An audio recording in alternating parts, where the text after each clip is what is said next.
C'est pour bientôt la sortie officielle de l'Union sacrée pour la nation. Mais entre-temps, au niveau de l'Assemblée nationale, le contrôle parlementaire se poursuit.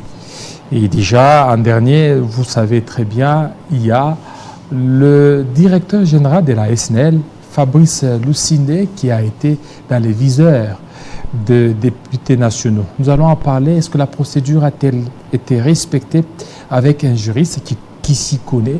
Alors, nous avions tendu, nous sommes allés vers notre invité du jour. Lui, c'est Maître Ousseini. Bienvenue.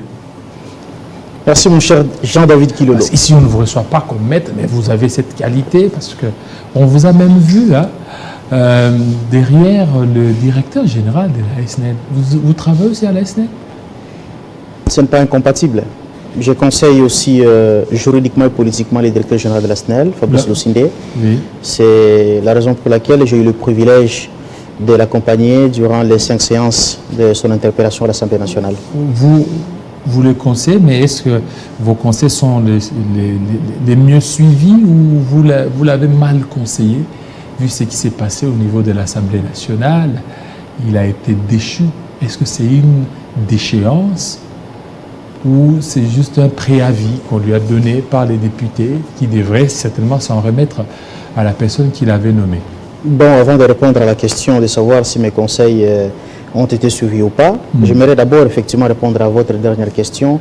Lorsque vous dites est-ce que c'est la déchéance ou ce n'est pas la déchéance comme telle, il faut que le peuple congolais puisse savoir que l'Assemblée nationale n'a pas la compétence de déchoir un directeur général d'une entreprise publique comme la SNEL. N'a pas la compétence? Aucunement la compétence. Comment ça? Mais nous sommes en droit congolais, nous sommes en droit positif congolais. Et ce qui s'est passé alors, c'est quoi? C'est la raison pour laquelle l'Assemblée nationale a chuté par faire des recommandations. Une recommandation ne vaut pas de décision de déchéance. Alors, le directeur général de la SNEL, Fabrice Lucindé, a été interpellé par le député national Boukassa, l'élu de Mbujimaï, sur un certain nombre de points. Et il a répondu présent et cette procédure a duré presque pendant 5 séances. Mais il faut déjà noter que, aux côtés du DG de la SNEL, Fabrice Lucindé, nous étions un peu surpris de la manière dont l'Assemblée nationale a traité cette question. Pourquoi? Parce que depuis novembre 2022, la SNEL est sous enquête parlementaire.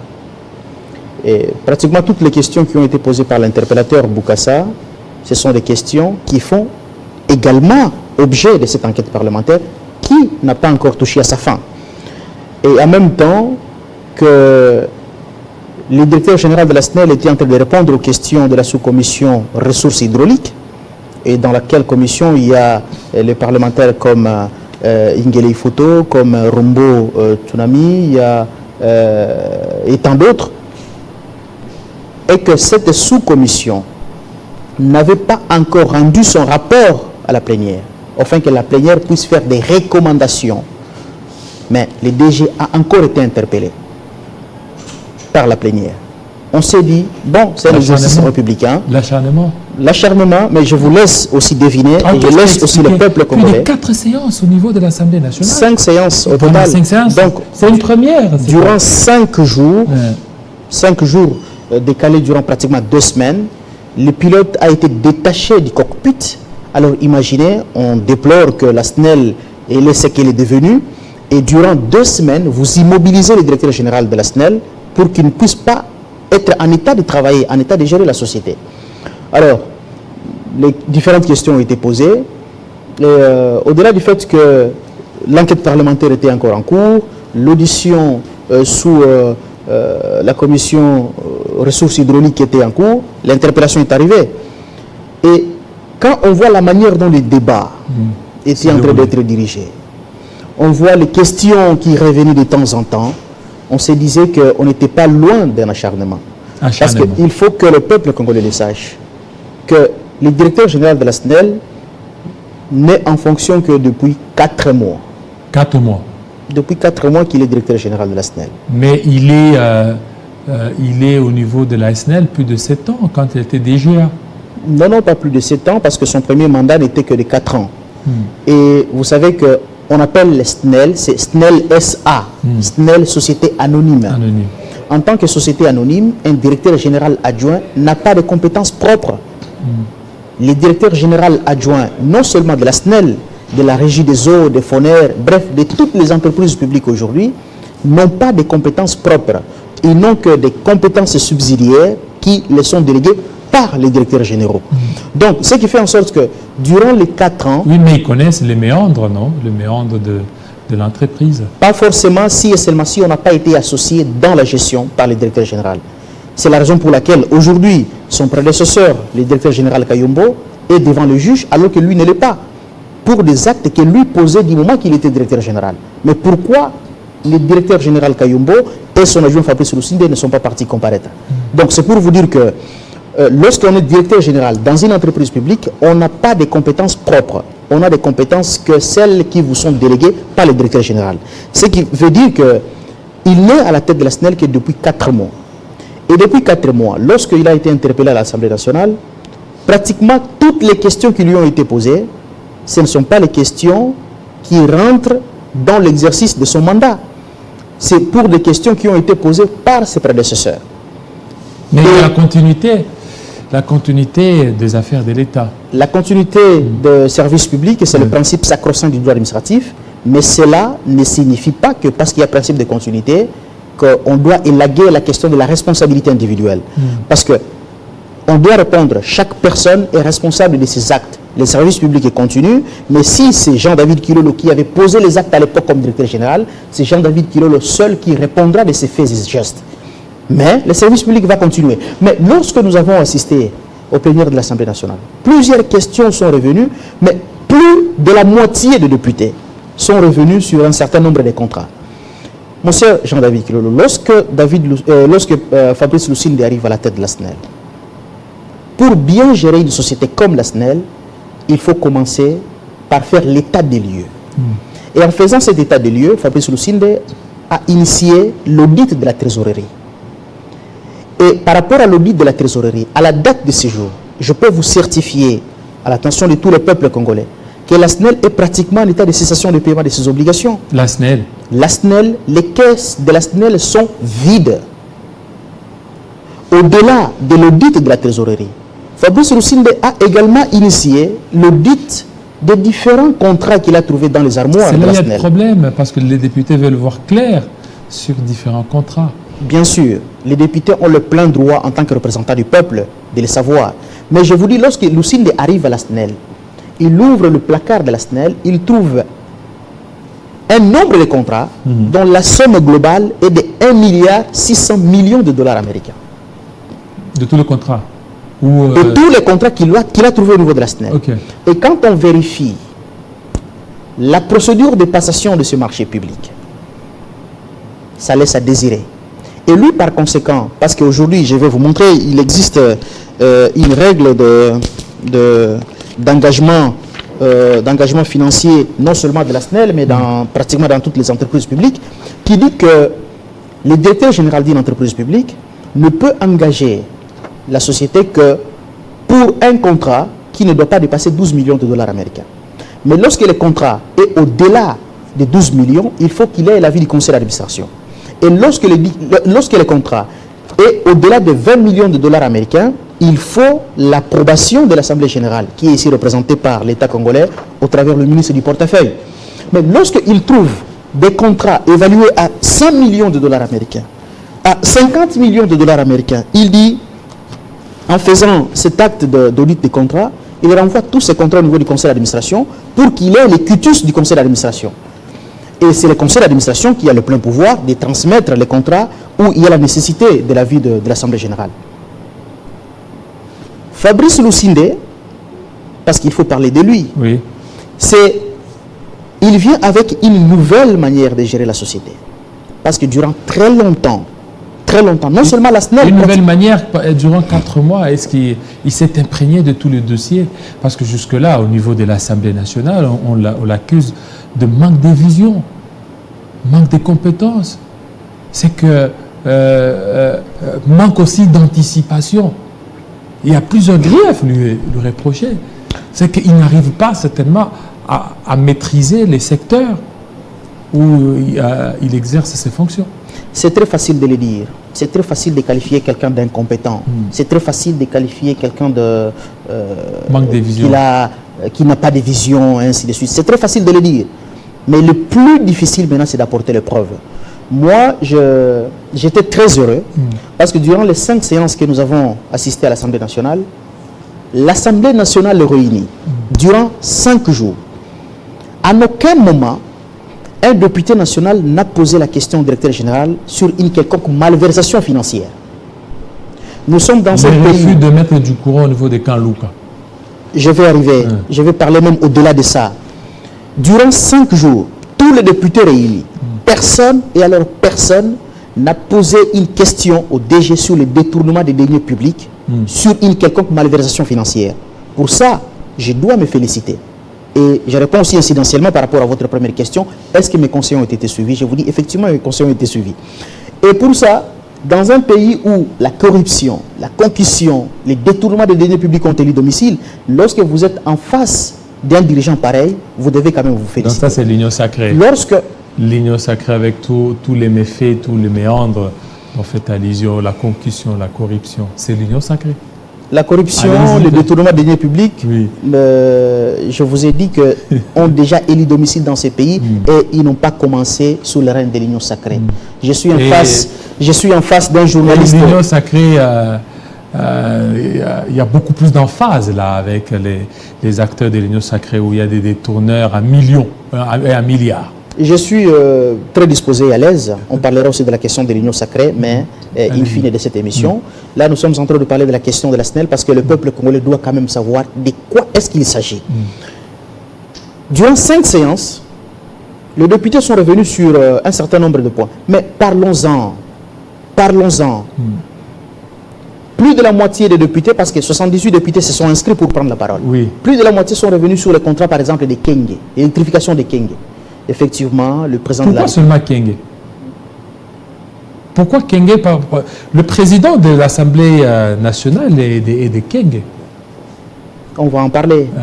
Écoutez, donc tout ça, ce sont des questions qui me viennent. Il est des Kenge, le président de l'Assemblée nationale, il a une base au niveau des camps Luka.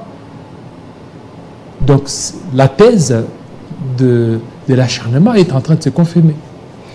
Je peux vous dire que les problèmes qui se posent aujourd'hui à la SNEL, c'est les problèmes des contrats.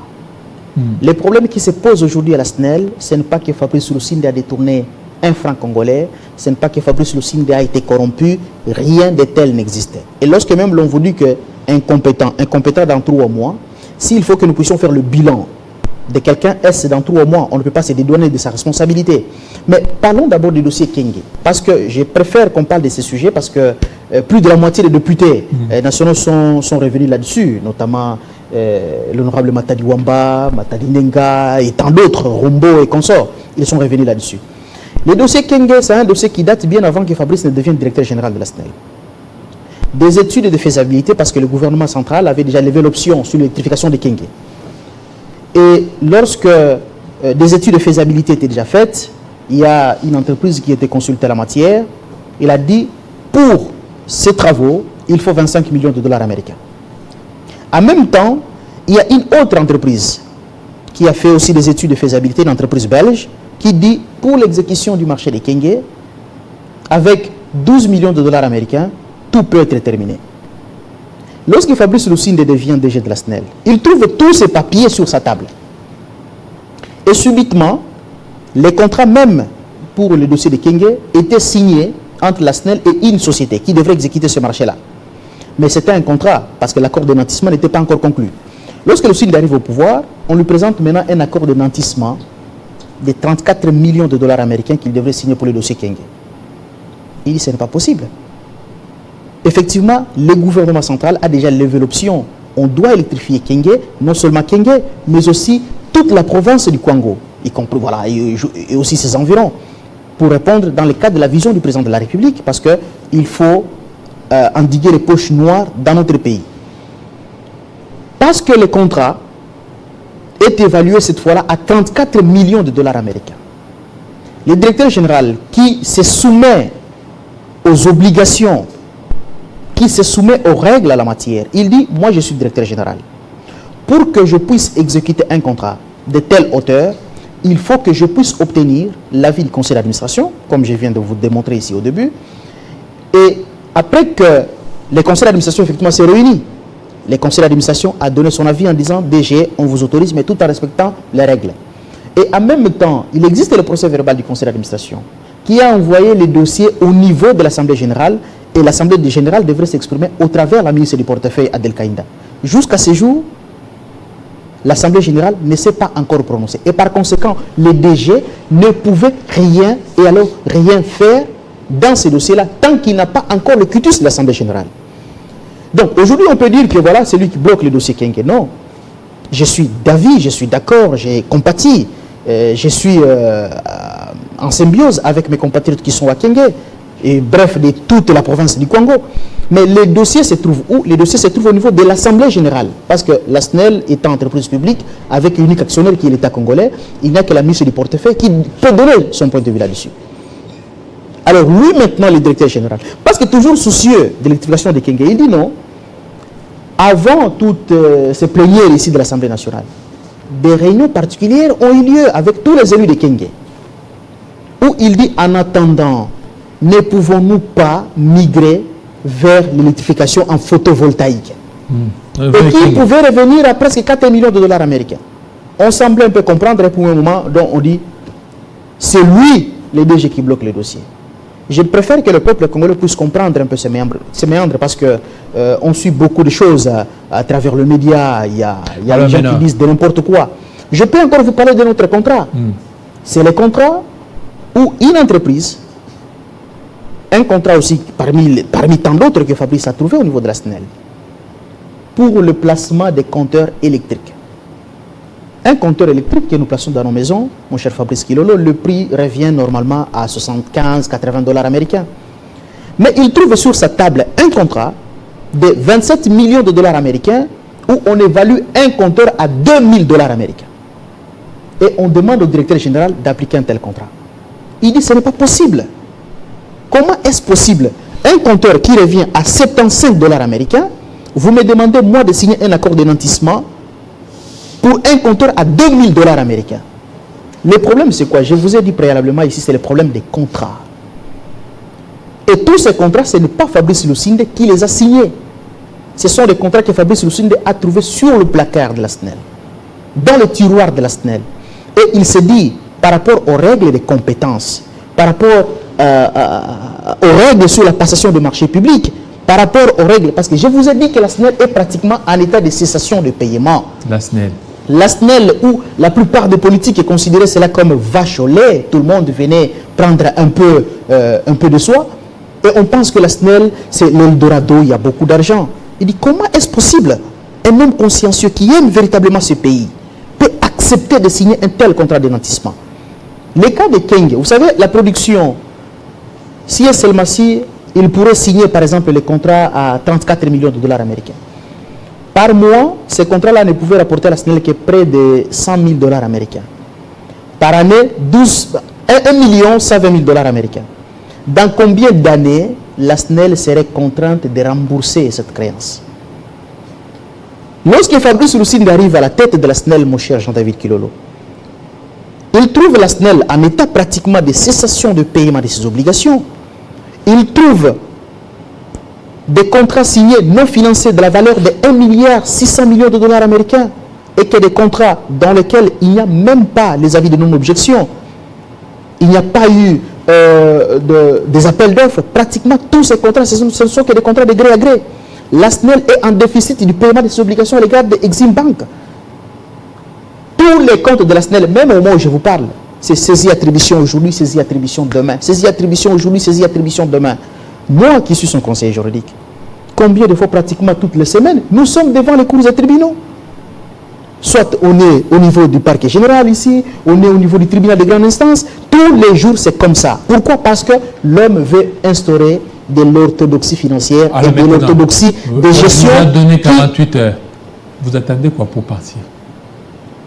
Non. On vous a donné 48 heures. Je vous ai dit au préalable que l'Assemblée nationale n'a nullement la compétence de déchoir un DG de la SNEL. Alors les 48 heures. L'Assemblée nationale se limite à faire la recommandation à l'autorité compétente qui est une casus suspect, qui est le président de la République. Il reviendra au président de la République, lui qui a nommé Fabrice, là où il est, pas sur base des quotas politiques, il faut qu'on précise.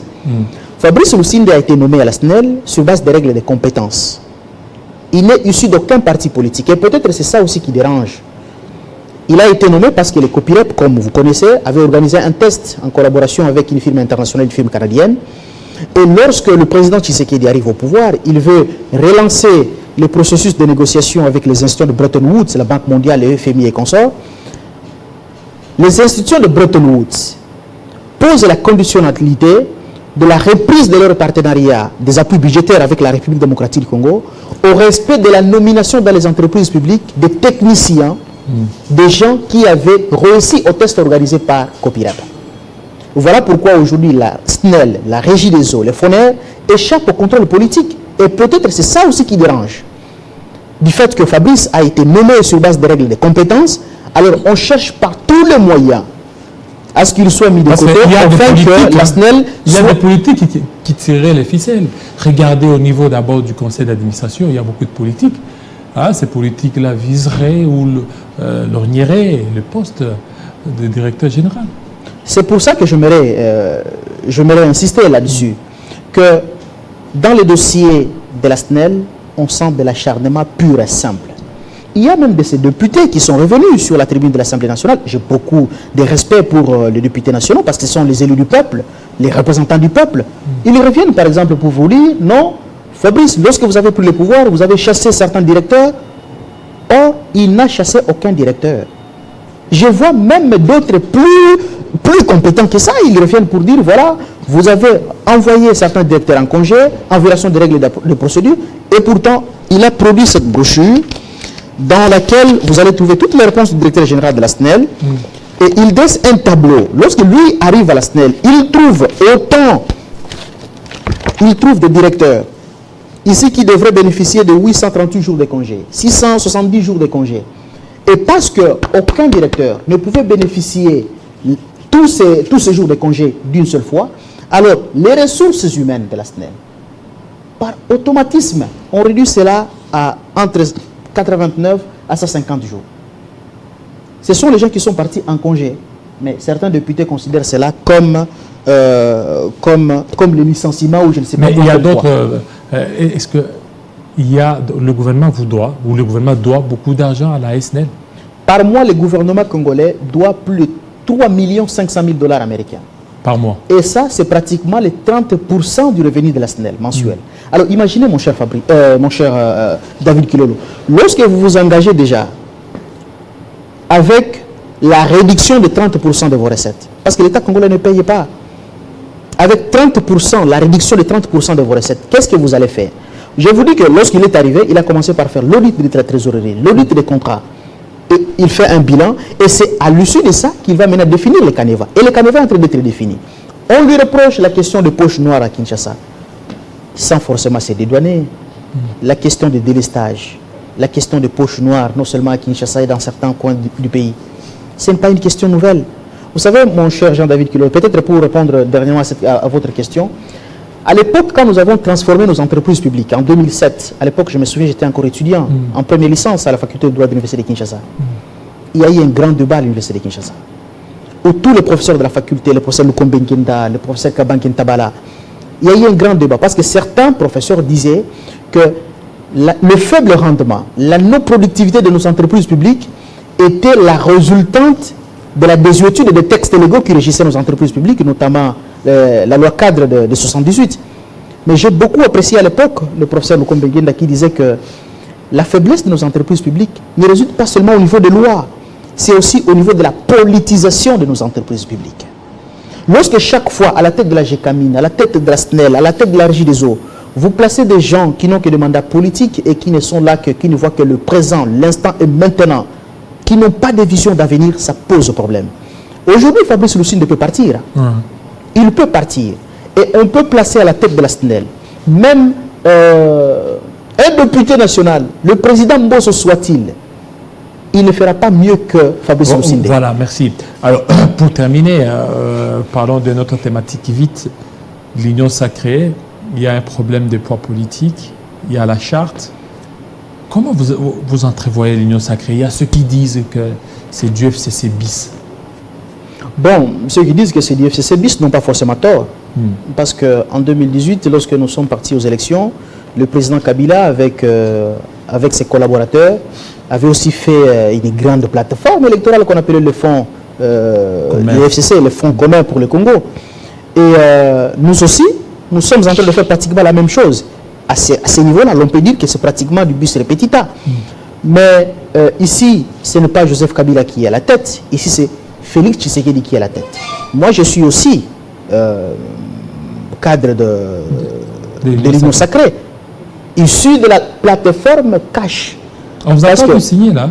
Parce que, signé aussi? Non, je vous donne d'abord quelques précisions, parce que pour moi, l'Union sacrée, c'est le Cash élargi. C'est le Cash élargi.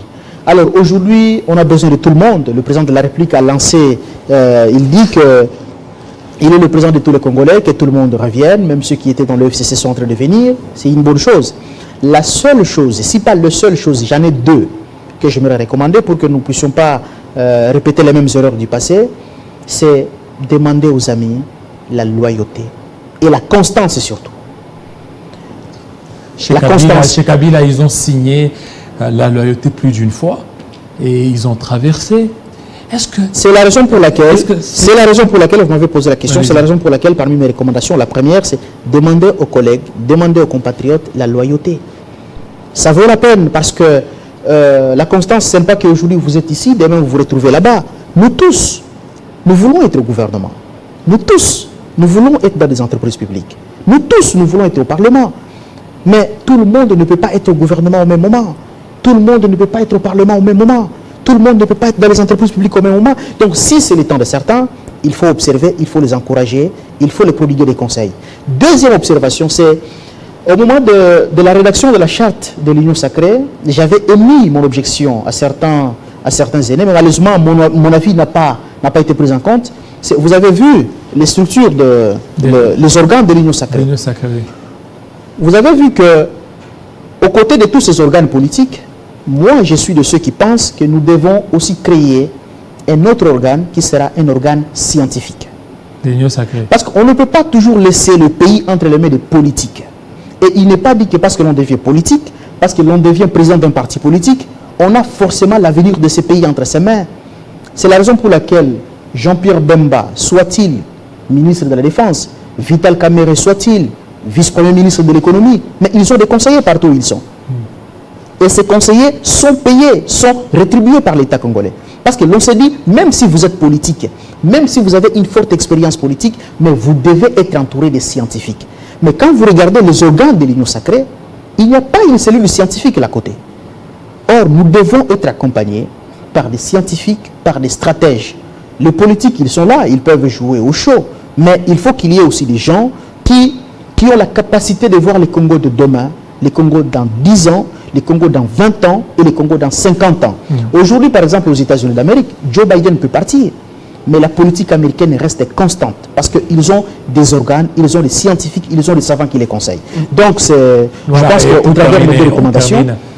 Avec cette question, Fayoulou, Matata, Katumbi, Délice Sanga, voire aussi Mukwege, un front commun de l'opposition, ça vous ébranle? Ça ne me concerne pas. Je ne suis pas avec eux. Oui, mais vous êtes politique. Ça fait partie des réalités politiques congolaises. Oui, qu'ils s'organisent, parce que nous aussi... Oui, mais vous n'êtes pas ébranlé, vous n'êtes pas secoué. Pourquoi? Oui, mais c'est aussi une plateforme qui sera votre contrepoids. Non, le combat est démocratique, le combat est loyal. Pourquoi nous devons être... la loi Tchani... Nous aussi, nous souhaitons que nous ayons aussi une opposition forte. Si les autres, les amis, les compatriotes ont la possibilité de se réunir, pourvu qu'eux aussi restent constants dans ce qu'ils sont en train de faire. Voilà. Vous parlez de la loi Tchani? Voilà, loi Tchani, votre avis? Mon avis a toujours été péremptoire. Oui. Je suis de ceux qui pensent que quand vous lisez la loi Tchani, il y a une partie d'inconstitutionnalité et il y a une partie de la constitutionnalité. L'aspect, par exemple, de père et de mère ne viole aucune disposition de la Constitution. Ça, il faut qu'on le précise. La partie qui viole un peu la Constitution de notre pays, c'est la partie où Noël Tchani aimerait la consécration du principe d'allégeance perpétuelle de la nationalité congolaise. Parce que pour lui, il dit, lorsqu'on est né congolais, on devra mourir congolais, même si on arrive à acquérir une ou plusieurs nationalités. Et pour ça, cet aspect des choses est en contradiction avec l'article 10 de la Constitution qui pose les deux principes directeurs de notre nationalité, les principes d'unicité et les principes de l'exclusivité. Je souhaiterais que cet aspect des choses soit inscrit à l'ordre du jour lorsqu'on va réinitier la révision de la Constitution, particulièrement l'article 10, mais l'aspect de père et de mère peut être consacré à de nutum, surtout s'il faut défendre la souveraineté nationale. Voilà, merci.